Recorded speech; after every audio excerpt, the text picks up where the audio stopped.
Assalamualaikum, salam sejahtera. Terima kasih kerana telah memilih channel ini. Jangan lupa tekan butang like, komen, subscribe dan share untuk Calonkan pemimpin tewas PRU15 cetus pelbagai reaksi. Kuala Lumpur, teka-teki calon bakal diketengahkan UMNO semakin hangat diperkata ketika parti itu bersedia memasuki gelanggang pilihan raya negeri yang dijangkakan Ogos depan. Ini berikutan ada desas-desus UMNO mahu mencalonkan beberapa pemimpin kanan yang pernah kecundang di gelanggang sendiri sebelum ini, termasuk kekalahan pada pilihan raya umum ke-15 dan ke-14. Bahang saingan merebut peluang dicalonkan bagi kerusi Dewan Undangan Negeri di 6 negeri kian memuncak dengan beberapa nama besar UMNO yang pernah tewas kembali mendominasi perbincangan. Ini menimbulkan tanda tanya selain meraih reaksi pelbagai dalam kalangan penganalisis politik yang menyuarakan pandangan menyifatkan tindakan kitar semula pemimpin yang pernah tewas pilihan raya sebelum ini mungkin akan merugikan UMNO. Namun, tidak kurang juga yang menyokong usaha itu. Penganalisis politik Datuk Syamsuddin Nawawi berpendapat pendekatan menamakan orang lama sebagai calon akan membantutkan usaha pemerajaan UMNO. Selain tidak memberikan gambaran sebenar berhubung sokongan orang ramai terhadap parti berkenaan. Beliau percaya pendekatan itu tidak memberi kelebihan kepada UMNO dengan alasan pentas PRN lebih bersifat setempat dan isu lokal berbanding sentimen nasional yang dimainkan ketika PRU. Inilah masanya untuk UMNO uji sama ada diterima ataupun tidak. Strategi meletakkan calon ini juga akan menterjemahkan pendirian sama ada UMNO sudah bersedia melakukan perubahan atau lebih gemar berada di takuk lama. UMNO akan dilihat lebih bermaruah biarpun kalah kerana meletakkan muka baharu pada PRN kelak. Sekurang-kurangnya, UMNO berpeluang menilai prestasi pemimpin pelapisnya, katanya.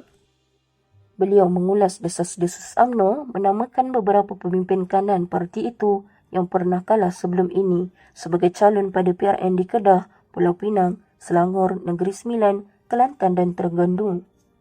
Antara yang disebut adalah Ketua UMNO Kepala Batas, Datuk Seri Rizal Merican Naina Merican yang turut disebut-sebut sebagai bakal timbalan Ketua Menteri Pulau Pinang jika berjaya menawan satu don dalam kawasan parlimen berkenaan. Malah, bekas Menteri Besar Kedah, Datuk Seri Ahmad Bashar Mat Hanifah dikatakan bakal membuat kemunculan semula di Don Sukemenanti selepas kembali dinombatkan sebagai Ketua UMNO Alustar pada pemilihan parti itu pada Mac lalu. Bagaimanapun, masih samar-samar kerana status Don Sukemenanti masih dalam rundingan bersama Pakatan Harapan yang dikatakan mahu mencalonkan penyandangnya merangkap Ketua Pembangkang Don Kedah, Datuk Zamri Yusof daripada PKR. Pengerusi UMNO Kedah, Datuk Mahzir Khalid, Timbalan Pengerusi UMNO Kedah, Datuk Seri Aziz Rahim Abdul Rahim dan Ketua UMNO Jerai, Datuk Seri Jamil Khair Baharom juga antara nama disebut-sebut sebagai calon PRN di negeri Jelapang Padi itu. Seorang lagi penganalisis politik, Prof. Yang Chin Huat, pula menyuarakan reaksi berbeza dengan menekankan kepentingan proses pemilihan adil dan objektif agar calon paling kuat dipilih dan diterima semua pihak. Beliau berpandangan, hasil tinjauan pendapat awam secara rawak perlu digunakan jika UMNO mahu menggugurkan mana-mana pemimpin yang sinonim dengan kawasan diwakili mereka sebelum ini. Paling utama katanya, UMNO perlu memilih calon paling popular atau berpeluang menang, melangkaui kepentingan golongan tertentu dengan proses itu perlu dilihat adil serta mudah sabar bagi mengelak unsur sabotaj. Muka baharu dan warlord yang pernah kalah boleh diletakkan bersama dalam soal selidik untuk mengetahui cita rasa pengundi. Kalau muka baru tidak dikenali ramai dan bakal berlaku pemboikotan jentera parti, lebih baik letak muka orang lama.